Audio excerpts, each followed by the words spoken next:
If there's one thing that makes Simon Cowell an absolute legend on the X Factor, it's his savage burn game. I can honestly say you are the worst singer in America. Really? Victor, you are a terrible singer, you are a terrible dancer, you have no charisma. Terrible. I mean, everything... No charisma? Yes, you have personality, but dogs have personality. This guy isn't just the music mogul, he's the king of roasting, a pioneer of no-filter commentary, and a literal savage. If I was looking to hire a rug, I would hire you tomorrow. The moment he steps into the room, it's like you're about to watch a reality TV roast session. But the image is hideous. It's hideous. Hideous. Whether it's calling someone out for their lack of talent or delivering his signature, "It's a no from me." I'm gonna say absolutely categorically no. Okay. Simon's moments on the X Factor are straight up iconic. But here's the real question. Is Simon just telling it like it is, or is he taking things a bit too far? Let's take a trip down Savage Lane and revisit some of his most iconic burn moments to see if he's truly keeping it real or if he's, well, just being a little mean. Let's kick this off by rewinding the clocks back to 2008 when we saw Holly Jervis confidently show up to the X Factor auditions with her Y2K smoky eye and quite the interesting rendition of Big Blonde and Beautiful from the Broadway classic Hairspray. Bring on that pecan pie, put some sugar on it, sugar, don't be shy. Now, I think I speak for everyone when I say we all wanted to root for the cute little 20-something in her glasses and combat boots, but when Queen opened her mouth, we were all, well, taken aback to say the least. Simon famously responded to her performance by telling her that her mouth was too big and looked like a cave. Your mouth is far, far too big when you sing. I mean, it was like looking into a cave. I've never seen anything so huge in my life. And because your mouth is so big, this weird sound comes out of it. It was absolutely terrible. Yikes. Now, I think we can all agree that Holly's crooning didn't necessarily provide us with honey to our ears. Big blonde and beautiful. But Simon, come on! Simply telling her that her singing was mid would have done the trick.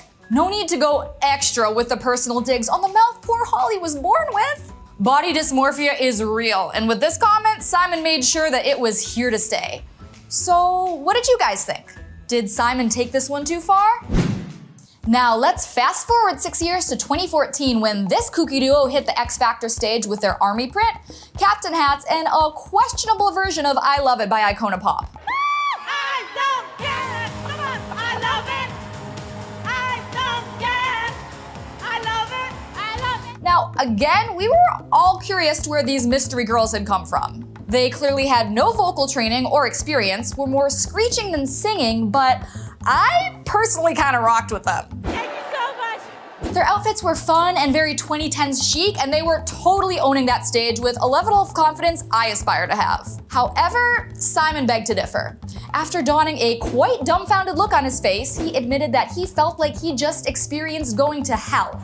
If anyone ever asked me what it would be like going to hell,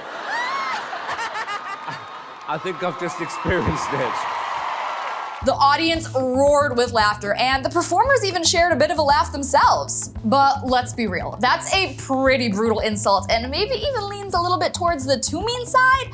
Sure, it's honest in the sense that the singing was ridiculously unpleasant, but there are definitely ways to express disappointment without making it sound like you've just faced eternal damnation. It's definitely a harsh burn. No pun intended. Next, we're going to take a peek at Miss Kelly, who showed up to the X Factor with the Dolly Parton classic, I Will Always Love You. And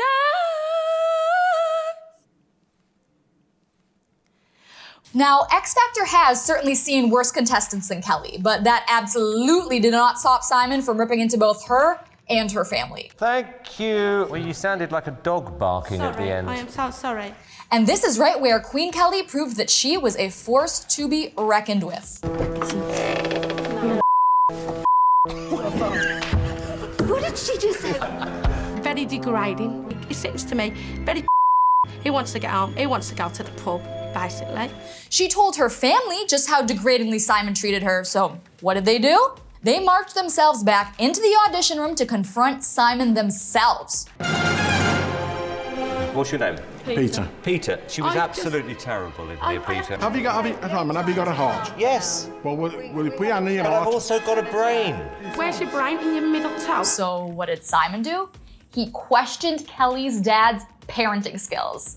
You are partly to blame for your daughter's delusion. We were all totally living for the back and forth fight between Kelly's family and Simon, but of course, X Factor King Mr. Cowell ultimately had the final say and the whole family was sent home. Excuse me. Basically, No, I don't wanna penalised go. our fair Kelly, share You of just piss not- what I want to do. Thank you. Don't push me. I will. Okay, come I on. will show you. Thank you. Simon, you are very, very rude.